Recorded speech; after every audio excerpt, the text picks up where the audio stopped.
Les plantes, remèdes contre la pollution des villes. De plus en plus, celles-ci ont recours à des murs végétaux. En France, la première expérimentation s'est faite à Lyon, ici, sur le parking de la gare Perrache. Ces 12 colonnes de végétation représentent 130 mètres carrés de verdure en plein centre-ville.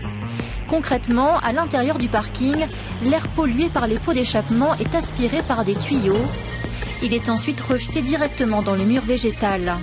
Là, les bactéries et champignons qui se développent sur les racines filtrent les polluants. Les feuilles absorbent le dioxyde de carbone pour le transformer en oxygène. Ici, on a dénombré 126 composés organiques volatiles qui sont présents dans l'air qui traverse le substrat. Et à la sortie, on a constaté que 70% avaient disparu.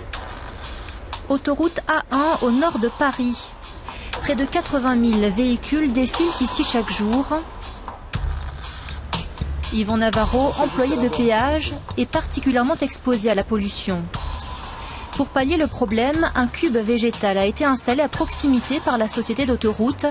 Objectif, assainir l'air ambiant avant de le rejeter à l'intérieur des cabines. La bouche d'aération vient d'ici et le système est en mode ouvert, donc la surpression entre dans la cabine de ce côté-là. De quoi changer son quotidien au travail. Œuvre écologique, le mur végétal a aussi des vertus esthétiques et acoustiques.